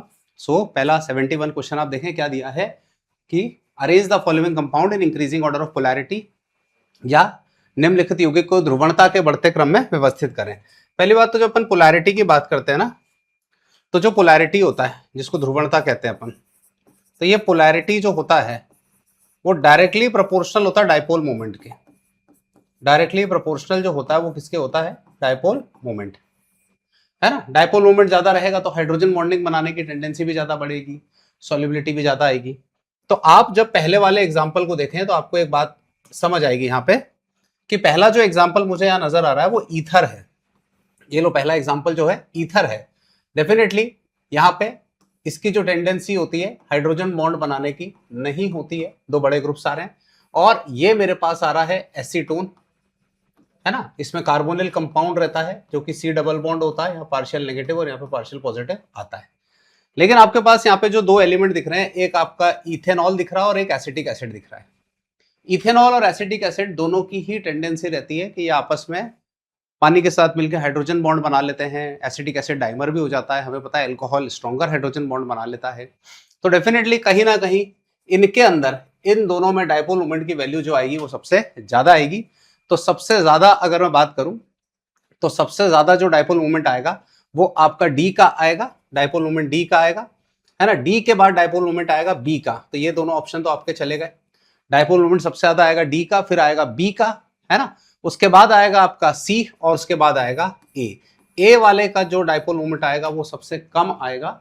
एसिटिक एसिड जो होता है उसकी सॉल्युबिलिटी ज्यादा भी रहती है, स्ट्रॉन्गर हाइड्रोजन बॉन्ड भी बनाता है, इस वजह से इनका पोलर कैरेक्टर भी क्या रहेगा, ज्यादा। ईथर्स में उतना टेंडेंसी नहीं होता है। ठीक, आगे बढ़ते हैं, अगले क्वेश्चन को देखें। According to crystal field theory the correct order of ligand. देखो पढ़ाते वक्त भी मैंने आपको सिखाई थी एक बात कि हम यहाँ पे कहते हैं इस तरीके से, ये कान, ये नाक और हाथ, कान नाक और हाथ, इसका मतलब ये होता है कार्बन वाले डोनर स्ट्रॉन्गर होते हैं, ठीक है, फिर नाइट्रोजन वाले और मतलब ऑक्सीजन, और हाथ मतलब जो होते हैं वो क्या होते हैं, हेलोजन। तो कार्बन वाले डोनर स्ट्रॉन्गर, फिर नाइट्रोजन, फिर ऑक्सीजन और हेलोजन। हम अगर ऑर्डर की बात करें तो सबसे स्ट्रॉन्गेस्ट जो आएगा लिगेंड वो आपका CO होता है, और सीरीज में सबसे वीकेस्ट लिगेंड आता है उसको हम कहते हैं आयोडीन I-, कार्बन वाले डोनर। फिर नाइट्रोजन वाले डोनर, तो नाइट्रोजन वाले डोनर में आ जाएगा NH3, फिर ऑक्सीजन वाले डोनर में आ जाएगा H2O और फिर Cl-। तो कार्बन वाले डोनर सबसे स्ट्रॉन्गर है ना, उसके बाद अब बात करें तो नाइट्रोजन, फिर H2 और Cl, तो ये आपका आंसर जो है, यही आपका आंसर होने वाला है, that is second. Next question की बात करें, ऑर्गेनिक केमिस्ट्री का है। ऑर्गेनिक केमिस्ट्री का इस सवाल को देखे, लिखा है अमीनो एसिड दैट गिव्स, मतलब ये केमिस्ट्री का पेपर अच्छा खासा लेवल का पेपर था इस बार का, मतलब अच्छा लेवल का पेपर था। कोई बोले नहीं इजी था, सिंपल था, ये था, लैंग्वेज घुमा दी, ये कर दिया, वो कर दिया, ऐसा कुछ नहीं, अच्छा लेवल का पेपर था। तो उसको समझते हैं कि क्वेश्चन को। अब ये प्रैक्टिकल ऑर्गेनिक का सवाल है और घुमाया इसको बायोमोलिक्यूल्स के साथ में, है ना, प्रैक्टिकल ऑर्गेनिक का सवाल और मिलाया किससे दिया, बायोमोलिक्यूल। तो बोला amino acid that gives red blood red colour treating with sodium fusion extract. देखो भाई एक बात को समझो, जब अपन सोडियम फ्यूजन एक्सट्रैक्ट की बात करते हैं ना, जब अपन किसकी बात करते हैं, सोडियम फ्यूजन एक्सट्रैक्ट की बात करते हैं, तो सोडियम फ्यूजन एक्सट्रैक्ट जो बनाता है वो लसाग्न टेस्ट पे बनाता है ना। सोडियम फ्यूजन एक्सट्रैक्ट जो है वो हम बनाते हैं कौन से टेस्ट के अंदर, लसाग्न टेस्ट के अंदर, और उसको कई बार हम सोडा एक्सट्रैक्ट भी कहते हैं, कई बार हम इसको कहते हैं सोडा एक्सट्रैक्ट कहते हैं, है ना। और लसाग्न टेस्ट जो होता है ना वो नाइट्रोजन, बात समझे, उसके बाद फॉस्फोरस, उसके बाद सल्फर, इस टाइप के एलिमेंट्स के एस्टिमेशन में काम आता है। नाइट्रोजन, फॉस्फोरस, सल्फर, है ना, इस टाइप के एलिमेंट्स का अगर आपको एस्टिमेशन करना हो तो लसाग्न एक्सट्रैक्ट या लसाग्न टेस्ट का यूज करते हैं। और ये कह रहे हैं कि वो सोडियम नाइट्रोप्रोसाइड्स से रिएक्ट करके ब्लड रेड कलर दे रहा है। तो पहली बात ध्यान रखो कि जब इस टाइप का कोई कंपाउंड आएगा तो लसाग्न एक्सट्रैक्ट में आपको मिलता है NaSCN, मतलब जब नाइट्रोजन और सल्फर दोनों एक साथ होते हैं, नाइट्रोजन और सल्फर अगर दोनों एक साथ आ रहे हैं तो वो लसाग्न एक्सट्रैक्ट में ये पर्टिकुलर कंपाउंड बनाता है जिसको हम सोडियम फ्यूजन एक्सट्रैक्ट कहते हैं या सोडा एक्सट्रैक्ट कहते हैं। तो उसमें जो कंपाउंड मिलता है आपको सोडा एक्सट्रैक्ट बनने के बाद, वो ये कंपाउंड मिलता है जिसमें सल्फर और नाइट्रोजन दोनों जब एक साथ प्रेजेंट होते हैं। तो जब ये दोनों एक साथ प्रेजेंट होते हैं तो यहाँ पर जो ये है Fe3+ के साथ जब मिलता है तो इधर मिल जाता है आपको Fe, यहाँ पे मिल जाता है SCN, है ना, और यहाँ पे आ जाता है 2+, और ये जो है यही कंपाउंड आपको देता है ब्लड रेड कलर, वरना सोडियम नाइट्रोप्रोसाइड से रिएक्ट करके वायलेट कलर मिलता है, बात समझे। लेकिन जब किसी एक्सट्रैक्ट के अंदर दोनों, किसी कंपाउंड के अंदर दोनों होते हैं, मतलब सल्फर भी हो और साथ में नाइट्रोजन भी हो, तो उस केस में ये particular reaction blood red colour देता है। अब इंपॉर्टेंट बात ये है कि हमें ये पता हो कि इन 4 अमीनो एसिड में से सल्फर और नाइट्रोजन, देखो नाइट्रोजन तो सब में ही होगा, अमीनो एसिड है तो नाइट्रोजन तो सब में ही होगा, इनमें से सल्फर किस में होता है, तो वो आपका होता है मिथियोनाइन में। मिथियोनाइन आपका एक ऐसा अमीनो एसिड होता है जिसके अंदर ये सल्फर प्रेजेंट होता है। तो मिथियोनाइन जो होगा ये पर्टिकुलरली ध्यान रखना, लसाग्न सोडा एक्सट्रैक्ट में सोडियम नाइट्रोप्रोसाइड के साथ जब ट्रीट करते हैं तो वहां ब्लड रेड कलर मिलेगा, ठीक है। चलो आगे बढ़ते हैं। In acidic medium redox reaction का सवाल है, 10 ml of 0.25 m oxalic acid, है ना, तो ऑक्सैलिक एसिड है यहाँ पे और उसका ट्रीटमेंट ये लोग करा रहे हैं KMNO4 से। तो KMNO4 का रिएक्शन अगर आप करा रहे हैं C2H4 और O2 के साथ में, तो आपको जो प्रोडक्ट मिलता है वो यहाँ पे मिलता है CO2+, बोलो क्या मिल जाएगा, MNO4-। अब अगर मैं यहाँ पे बात करूं तो आप ध्यान से देखें, ये मेरा OA है, OA का मतलब ऑक्सीडाइजिंग एजेंट होता है ना। आप देखेंगे ध्यान से तो आपको एक बात समझ आएगी कि ये मेरा OA है, OA मतलब ऑक्सीडाइजिंग एजेंट, और ये RA मतलब बोलो क्या है, रिड्यूसिंग एजेंट। और क्योंकि यहाँ पे एसिड बेस रिएक्शन हो रहे हैं तो हमें एक बात क्लियर है कि milli equivalent of oxidising agent जो आएंगे वो हमेशा बनेंगे milli equivalent of reducing agent. Milli equivalent of oxidising agent equal to milli equivalent of बोलो क्या हो जाएंगे, रिड्यूसिंग एजेंट। और यहां पे अपन बात करें तो ये आ जाएगा आपका निकालने का तरीका N factor into M into V ml में इक्वल टू इसका N factor into M into V, और ये भी बोलो किसमें, ml में। N फैक्टर निकालने का तरीका है कि कितने इलेक्ट्रॉन्स का चेंज आ रहा है। तो आप देखें Mn पे चार्ज यहाँ पे +7 है, +7 से आप इधर चलेंगे प्लस, यहाँ पे सॉरी यहाँ पे आप देखेंगे तो Mn2+ बनेगा, इधर आप देखेंगे Mn क्या बनेगा, 2+। इसमें ध्यान रखिएगा Mn2+ है, मैंने बाय मिस्टेक लिख दिया। तो यहाँ पे जो देखेंगे आप, यहाँ पे 5 इलेक्ट्रॉन का चेंज आएगा। यहाँ पे जब चेंज की बात करेंगे तो +3 है और +3 से जा रहा है +4, तो यहाँ पे 2 का चेंज आएगा क्योंकि 2 कार्बन है। तो Mn वाले में जो N फैक्टर है, इस वाले में N फैक्टर 5 आ रहा है, तो ये लिखा मैंने 5 मल्टीप्लाइड बाय इसका जो M दिख रहा है वो निकालना है आपको, ये द वॉल्यूम है ना, तो M निकालना है, तो M तो निकालना है। और इसका जो वॉल्यूम दिया है मेरे को KMnO4 का, ध्यान से देखें, volume of KMnO4 solution at and point is कितना ml है, 10 ml।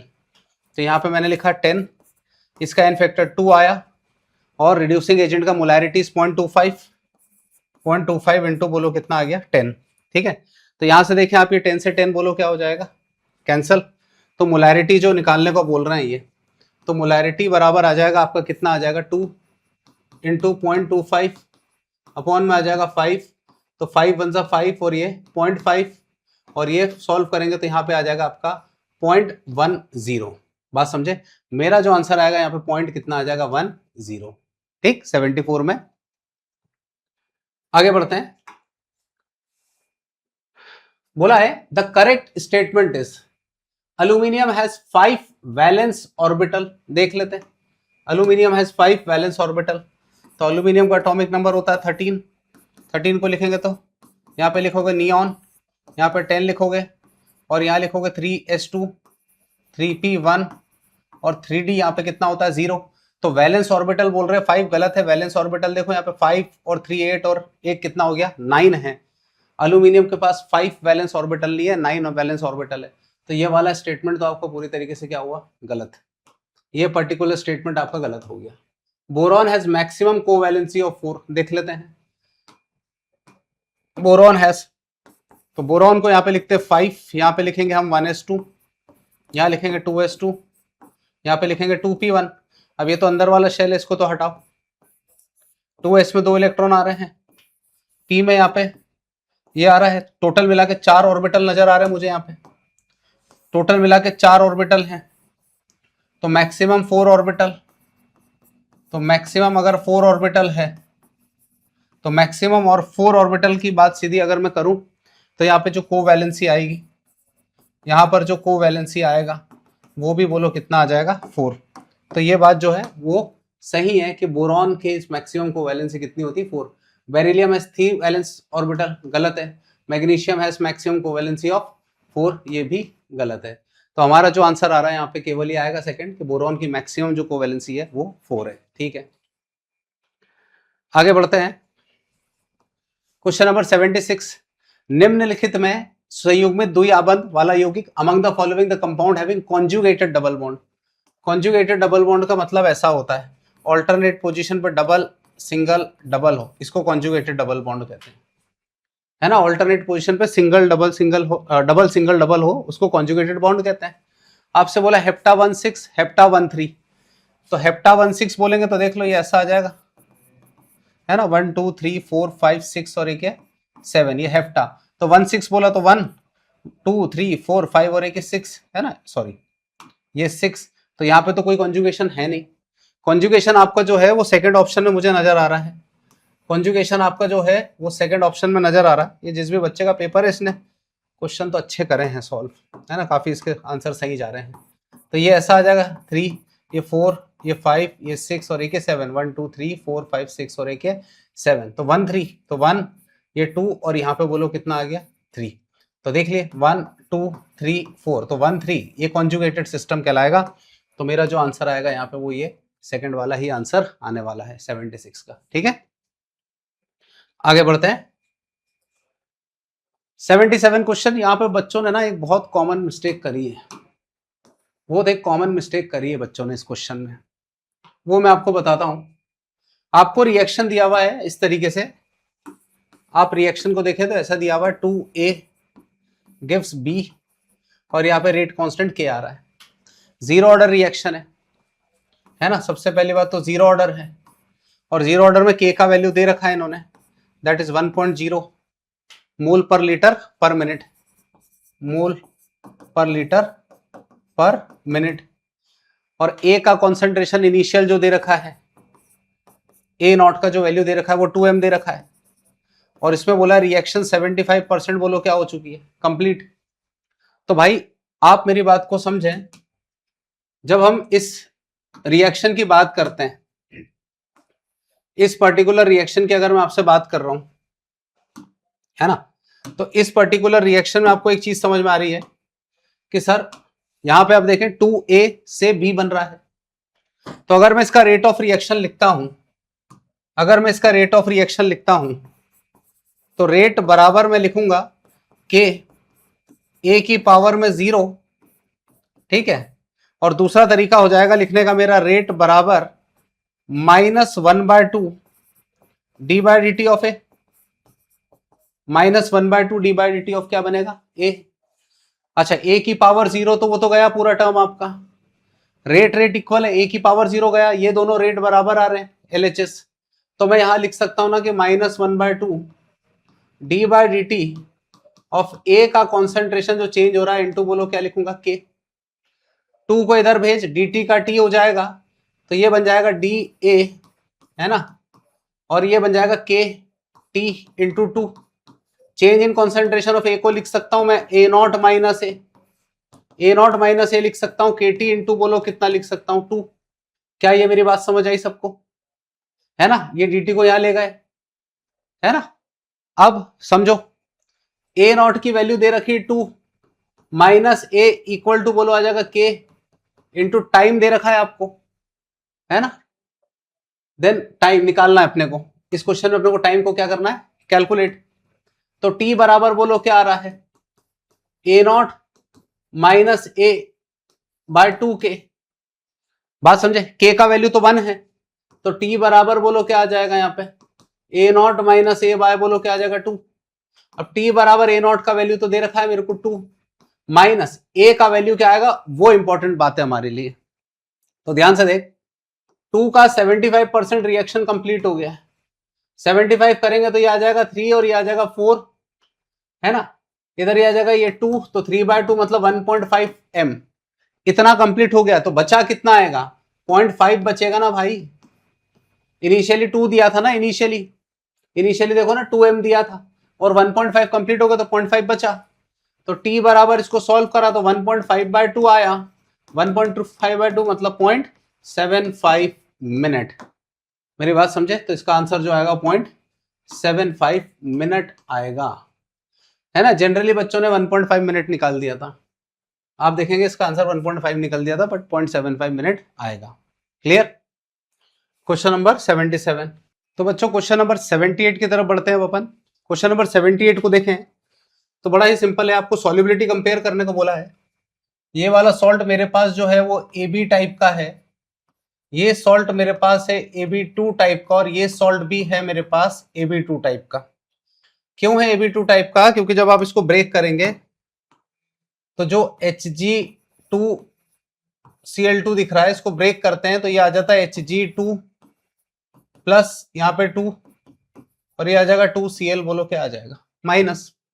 तो आप देखिए सॉल्ट AB2 टाइप का ही है, तो इन दोनों को कंपेयर में कर देता हूं KSP के बेसिस पे। बहुत आसान तरीका है, KSP जो होता है वो डायरेक्टली प्रोपोर्शनल होता है, सॉल्युबिलिटी सेम टाइप के सॉल्ट हैं क्योंकि। तो इसको तो कंपेयर कर लेता हूं मैं KSP के बेसिस पे, तो इसका KSP कम है मतलब इसकी सॉल्युबिलिटी भी कम आएगी, मतलब ZnOH होल ट्वाइस की सॉल्युबिलिटी जो होगी वो ज्यादा आएगी एज कंपेयर टू Hg2Cl2। इसको तो ऐसे कंपेयर कर लो दोनों को, इन दोनों को कंपेयर मैंने आपको बहुत सिंपल तरीके से बता दिया कि आप KSP के बेसिस पे देख लो, क्योंकि सॉल्ट का जो टाइप है वो एक जैसा है। लेकिन ऊपर वाले केस को अपन अब कंपेयर कर लेते हैं। ऊपर वाले केस को अगर मैं कंपेयर करूं तो AgBr जो मेरे पास दिख रहा है, AgBr मेरे पास सॉल्ट है टाइप का AB, तो इसका जो सॉल्युबिलिटी आता है वो अंडर रूट ऑफ आता है KSP, और अंडर रूट ऑफ KSP आने का मतलब है रूट ऑफ ही आ जाएगा आपका 5 इंटू 10 की पावर -13, या मैं इसको लिख सकता हूं 50 इंटू 10 की पावर -14 और इसका रूट। तो आप देखिए 7 7 जा 49 आएगा, तो 7.2 इंटू 10 की पावर -7 मोल पर बोलो क्या आ रहा है, लीटर। अब हम ZnOH का निकाल लेते हैं, तो वहां से अपने को अंदाजा आइडिया लग जाएगा। तो ZnOH होल्ड वाइज है, it is of salt type AB2, तो S बराबर में लिखूंगा cube root of KSP/4। Cube root of KSP by क्या आ जाएगा, 4। तो KSP का वैल्यू अगर आप देखेंगे तो रूट क्यूब यहां पे आ जाएगा 1 इंटू 10 की पावर -15 अपॉन में 4। इसको देखेंगे 0.25 आएगा ये, तो अंडर रूट ऑफ यहाँ पे क्यूब रूट आया, ये 0.25 आ जाएगा, है ना।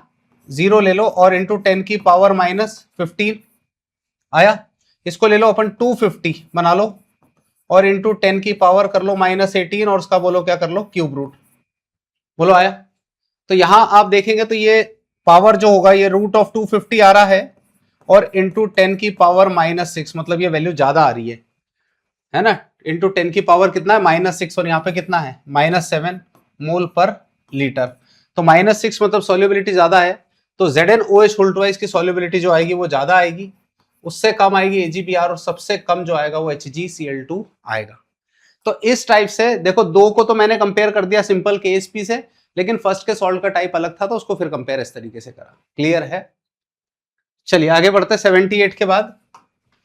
79 रिडॉक्स रिएक्शन का क्वेश्चन है। Correct decreasing order of oxidation state of the underlined atom in each molecule. ठीक है, देख लेते हैं। तो correct order of oxidation state पूछा है, तो P4O6 बोला है पहला, तो P4O6 बोला है, तो P4O6 को देखेंगे तो 4x आ जाएगा और ये -12 आएगा, ऑक्सीजन पे -2 चार्ज होता है ना, इक्वल टू 0 आएगा, तो x की वैल्यू आ गई +3। यहां पर फॉस्फोरस की +3 आई है। Cl2O7 को देखो आप, तो Cl2O7 का जो चार्ज आएगा वो +7 आ जाएगा, है ना। और अल्यूमिनियम हाइड्राइड दिया है, तो अल्यूमिनियम हाइड्राइड दिया है तो अल्यूमिनियम पे चार्ज आ जाएगा +3, तो -2 +7, और ये तो सरासर ऑर्डर जो है, जो ये वाला ऑर्डर दिया है, ये तो गलत हो गया। इसको देख लेते हैं P4O10 को, है ना। P4O10 को देखो आप, तो यहां पे आप देखें P4O10 बी ऑप्शन की बात कर रहा हूं, ये ए था और ये कौन सा ऑप्शन आ रहा है, बी। P4O10 को देखोगे तो ये बन जाएगा 4x -20 इक्वल टू 0, x बराबर आ जाएगा 5, है ना। SO3 +6 और ऑक्सीजन पे -2। तो यहां पे आप चार्ज देखो तो ये आ रहा है +5, यहां चार्ज आ रहा है +6 और ये आ रहा है -2, तो ये भी सरासर क्या हो गया, गलत। नाइट्रोजन पे चार्ज देखोगे तो +5 आ रहा है नाइट्रोजन पे, अल्यूमिनियम पे चार्ज आएगा +3 और इस पे चार्ज आएगा -2। यहाँ पे जो चार्ज आएगा कितना आ जाएगा, -2। तो डेफिनेटली आप देखिए सल्फर पे चार्ज -2 है, तो डेफिनेटली यहाँ पे +5 +3 और -2, तो यही हमारा आंसर होने वाला है। क्लियर। चलिए क्वेश्चन नंबर 80 की तरफ बढ़ते हैं। थर्मोडायनेमिक्स का सवाल है ना, और अच्छा क्वेश्चन है। आप देखिए ध्यान से, यहाँ पे कह रहे हैं कि W1 W3 है ना, ये W1 है, वर्क दे रखा है, ये W1 है, ये W2 है, ये W3 है, और ये W बोलो क्या है, 4 है। यहाँ वर्क है आइसोथर्मल, और यहाँ जो वर्क दिख रहा है ये है एडियाबेटिक, है ना। ज्यादा स्लोप जो होता है इसका एडियाबेटिक का, वो स्टीपर स्लोप होता है, तो आइसोथर्मल और एडियाबेटिक है। W1 W3 represents work done in process 1 to 3 respectively. del U2 and del U4 are change in internal energy for process 2 and 4, है ना। करेक्ट ऑप्शन है। देखिए पहला ऑप्शन तो बिल्कुल भी नहीं हो सकता कि W1 + W2 + W3 + W4 equal to 0 हो जाए, ये नहीं हो सकता। क्यों नहीं हो सकता, क्योंकि एरिया अंडर पीवी कर्व जो होता है वो वर्क डन देता है। एरिया अंडर पीवी कर्व जो होता है वो वर्क डन देता है, तो यहाँ पे कुछ वर्क डन आएगा एरिया अंडर कर्व, तो सबका सम जो है वो 0 नहीं है। अगला कह रहे हैं कि W1 प्लस W2 का वैल्यू ये है। तो देखिए पहली बात W1 जो है, W1 को देखें अगर आप, तो W1 मेरा आइसोथर्मल है ना, यहां पे देखें तो रिवर्सिबल, और आइसोथर्मल रिवर्सिबल के साथ में एक्सपेंशन है। और आइसोथर्मल रिवर्सिबल वर्क को निकालने का तरीका होता है W बराबर होता है -nRT log of V2 bye V1। ये एक जनरल फॉर्म होता है to calculate work done, -nRT। अच्छा, n की वैल्यू 1 दे रखी है 1 मोल गैस है, और R की वैल्यू बोली है 2 यूज करने के लिए। तो अगर मैं W1 की वैल्यू निकालूं यहां से, तो W1 मेरा जो आएगा वो आ जाएगा -2 है ना। n की जगह 1 रख लिया मैंने, है ना, मैं वैल्यू रख के बता देता हूँ। nRT की जगह n की जगह रखा मैंने 1, R की जगह रखा 2, यहाँ पे टेम्परेचर का लिखा T, log of V2 bye V1, तो V2 बाय V1 आ जाएगा यहाँ पे। V2 बाय बोलो क्या आया, V1। तो W1 का वैल्यू आ रहा है -2T log of V2 bye बोलो क्या होता है, V1। अब अगर मैं W3 निकालता हूं, तो W3 भी लगाऊंगा वही मैं -1 इंटू बोलो क्या लिखूंगा, 2 इंटू यहाँ पे T लिखूंगा, और log of V4 bye V3 करना पड़ेगा ना मेरे को। V4 बाय क्या करना पड़ेगा, V4 बाय V3 करना पड़ेगा।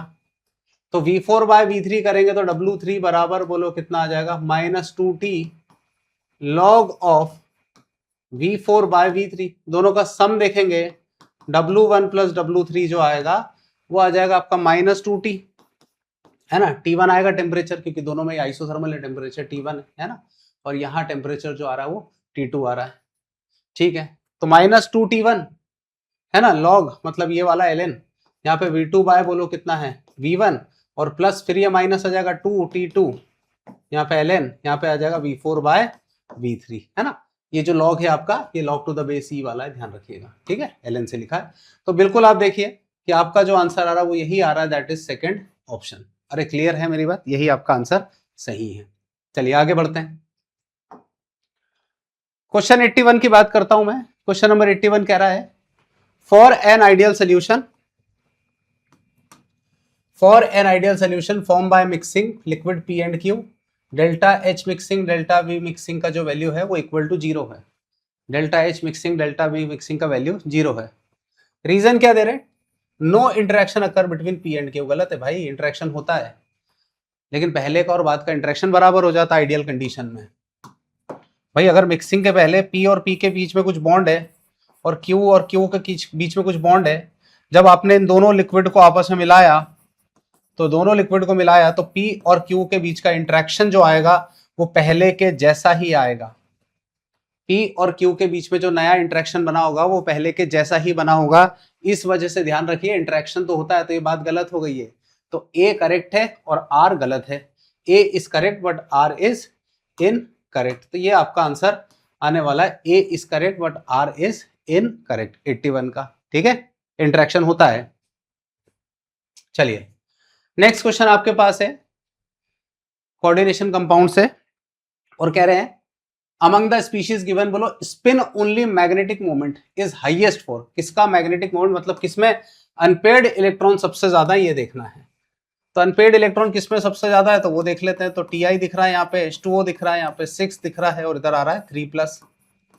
मतलब टाइटेनियम पे अगर चार्ज निकालोगे तो Ti पे चार्ज आएगा 3+। टाइटेनियम पे अगर 3+ आया तो नॉर्मल टाइटेनियम होता है 3d2 और 4s2, लेकिन चार्ज 3+ है, तो चार्ज 3+ होने के कारण ये बन जाएगा 3d1 4s0 n बराबर 1। मेरी बात क्लियर। सेकंड आप देखें, ऑप्शन जो दिख रहा है आपके पास में, वो ऑप्शन है आपके पास Mn दिख रहा है यहाँ पे, इधर आ रहा है Cn, यहाँ पे आ रहा है 6 और ये आ रहा है 3-। Mn जो होता है ना 25 होता है, 25 होना मतलब 3d5 होना है और 4s2 होना है। Mn पे चार्ज निकालोगे तो +3 आएगा। Mn पे चार्ज अगर +3 निकालोगे तो 3d यहाँ पे कितना आ जाएगा, 3d यहाँ पे आ जाएगा आपका 3। बात समझे, Mn पे चार्ज आ रहा है 3d3, तो आप यहाँ पे देखेंगे तो 3 अनपेयर्ड इलेक्ट्रॉन आपको देखने को मिल रहे हैं। स्ट्रॉन्ग लिगेंड है Cn, एक बात का ध्यान रखिएगा, Cn is a stronger ligand. Third है यहाँ पर Fe, उसके बाद CN6 आ रहा है, और CN6 के बाद में 3 माइनस है यहाँ पे, तो CN6 और यहाँ पे बोलो कितना माइनस आ रहा है, 3 माइनस। तो Fe याद रखना, लिगेंड वेरी स्ट्रॉन्ग है CN, तो Fe जो होता है वो 26 होता है, तो 3d6 होगा और 4s2 होगा। आयरन पे चार्ज निकालोगे तो +3 आएगा, तो ये बचेगा d5, 3d5 आएगा। लेकिन यहाँ पे CN स्ट्रॉन्गर लिगेंड है, तो इलेक्ट्रॉन का पेयरिंग होगा, और पेयरिंग जब होगा इलेक्ट्रॉन का, तो पेयरिंग होने के बाद ये ऐसा हो जाएगा 1 2, ये 3 4 और एक ये 5, एक ही अनपेड इलेक्ट्रॉन है इसके अंदर। इसके अंदर अनपेड इलेक्ट्रॉन कितना आ रहा है, 1। यहां चलते हैं फोर्थ ऑप्शन की तरफ। अगेन यहाँ पे देखो स्ट्रॉन्गर लिगेंड है, तो CO आ रहा है, NH3 आ रहा है, यहाँ पे 6 आ रहा है और ये 3+ आ रहा है। कोबाल्ट जो होता है वो 27 होता है, 3d7 होता है और 4s2 होता है। अब CO पे चार्ज आप देखेंगे तो +3 आ जाएगा, +3 आना मतलब 3d6, और d6 आने का मतलब है, क्योंकि यहाँ पे इलेक्ट्रॉन्स का पेयरिंग होगा, है ना, d6 का मतलब है 1 2 3 4 5 और एक ये 6, सारे पेयर्ड हो जाएंगे, क्योंकि आपका जो NH3 होता है वो अपने आप में SFL का काम करता है। SFL का मतलब होता है स्ट्रॉन्गर फील्ड लिगेंड। तो सबसे ज्यादा जो अनपेड इलेक्ट्रॉन आपको देखने को मिलेंगे वो आपको Mn में ही देखने को मिलेंगे, ठीक है। Mn में आप देखेंगे तो 4 मिलेंगे, सॉरी, यहाँ पे Mn में जो इलेक्ट्रॉन्स देखने को मिलेंगे वो 4 इलेक्ट्रॉन देखने को मिलेंगे, 4, क्योंकि यहाँ +3 आ रहा है, तो 2 यहाँ से निकल जाएगा और 1 यहाँ से निकलेगा, तो 4 अनपेड देखने को आपको मिल जाएंगे। क्लियर मेरी बात, ठीक है। चलिए आगे बढ़ते हैं। नेक्स्ट क्वेश्चन नंबर 83, मतलब इक्विलिब्रियम चैप्टर और थर्मोडायनेमिक्स चैप्टर और बायोमोलिक्यूल सबको मिला दिया, है ना। बायोमोलिक्यूल में डीनेचुरेशन मिला दिया, इक्विलिब्रियम मिला दिया, और आपका ये वाला भी पोर्शन इसमें कवर अप कर दिया इन्होंने। चलो देखो, a protein undergoes reversible thermal denaturation from initial stage n मतलब नेटिव स्टेज भी मान सकते हो आप। प्रोटीन का इनिशियल स्टेज n से जा रहा है d, रिवर्सिबली जा रहा है। At 60 degree the concentration of n and d both are equal at equilibrium, मतलब इक्विलिब्रियम मतलब k मतलब यहाँ पे d और यहाँ पे बोलो n, और इसकी जो वैल्यू है क्योंकि इक्वल है तो k बराबर 1 है। बोला कॉन्सेंट्रेशन बराबर है d और n का, d मतलब डी नेचर्ड स्टेट, n मतलब native state, and the standard enthalpy change delta H का वैल्यू दे रखा है, इक्वल टू दिया है 666 किलोजूल पर मोल, 666 किलोजूल पर मोल। द स्टैंडर्ड एंट्रोपी चेंज, बहुत सिंपल क्वेश्चन है, डेल्टा S का वैल्यू आपसे पूछा है, स्टैंडर्ड एंट्रोपी चेंज पूछा है, एट कितना डिग्री सेंटीग्रेड, 60 डिग्री। भैया इक्विलिब्रियम कंडीशन दे दी है, तो आप एक काम करो ना, सिंपल से सॉल्व करो इसको, कि डेल्टा G बराबर होता है delta H minus T delta S, और at equilibrium delta G equal to 0 होता है। एट इक्विलिब्रियम तो 0 बराबर आ जाएगा delta H minus T del S। इधर देखेंगे तो ये डेल्टा H बराबर टी डेल S बनेगा, तो डेल्टा S का वैल्यू आ जाएगा, डेल्टा H का वैल्यू अपॉन में टी। बोलो समझ में आया, है ना। तो यहाँ पे देखें डेल्टा S, तो डेल्टा H की वैल्यू आ रही है 666, बात समझे। और टेम्परेचर दिया है 60 डिग्री सेंटीग्रेड, तो 60 डिग्री सेंटीग्रेड देने का मतलब है 60 + 273 कर लो इसको, है ना। तो 273 करोगे ये, तो ये आ जाएगा 333 केल्विन के आसपास, तो 333 केल्विन आया, है ना। अच्छा, किलोजूल पर केल्विन पर मोल में पूछा है, ध्यान रखना, तो किलोजूल है तो चेंज करने की जरूरत नहीं है, तो सॉल्व करोगे तो लगभग बोलो वैल्यू कितनी आई, 2 आई। अरे बात समझे, तो इसका जो आंसर आ गया आपका वो 2 आ गया, बिल्कुल सिंपल, क्लियर एकदम, है ना, क्योंकि आपसे पूछा है कि जो एंट्रोपी है वो किलोजूल पर केल्विन पर मोल में निकाल के बताइए, ठीक।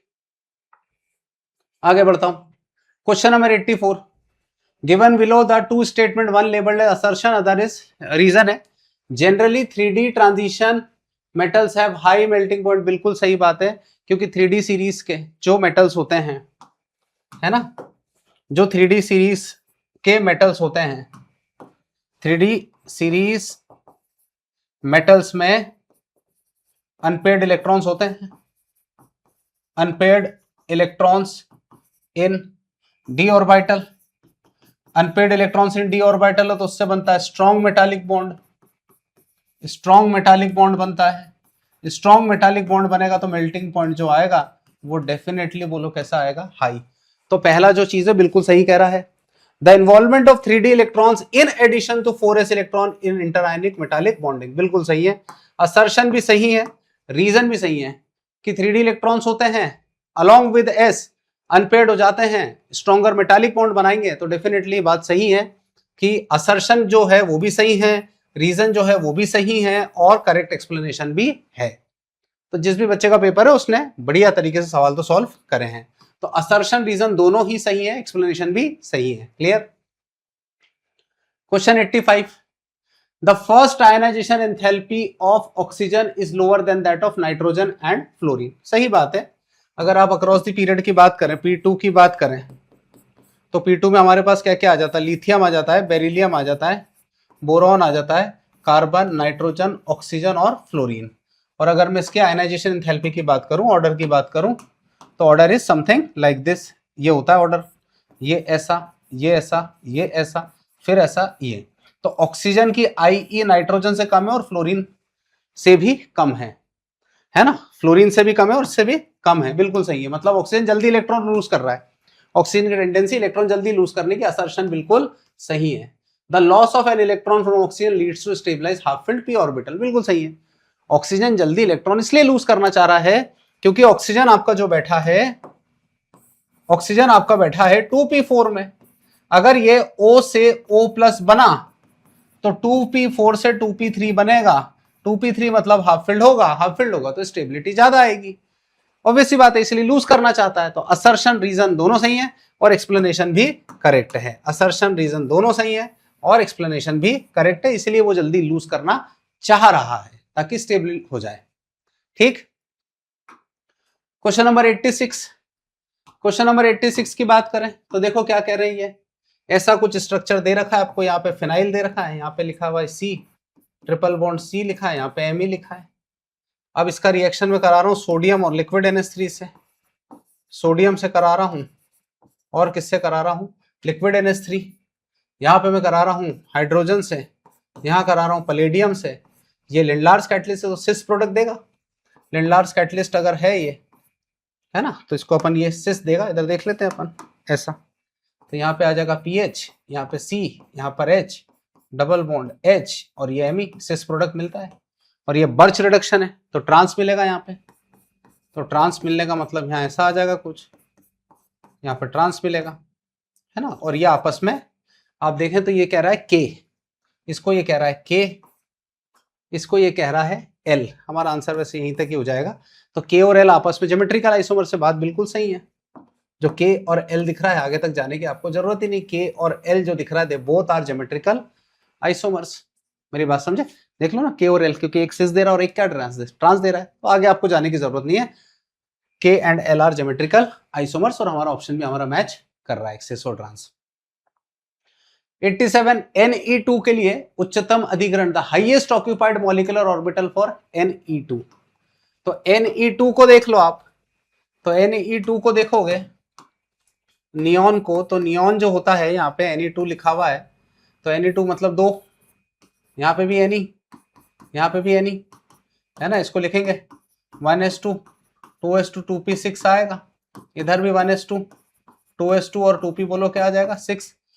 ऑक्सीजन और उसके बाद वालों में जो एनर्जी लेवल डायग्राम बनता है वो कुछ ऐसा बनता है, ऑक्सीजन और उसके बाद वालों में, तो ऑक्सीजन और उसके बाद वालों में जो डायग्राम बनेगा वो कुछ ऐसा बनता है। यहाँ पे पहले एक ऑर्बिटल आता है, फिर यहाँ पे 2 आते हैं, है ना, फिर यहाँ पे 2 आते हैं और फिर यहाँ पे 1 आता है, बोलो आया।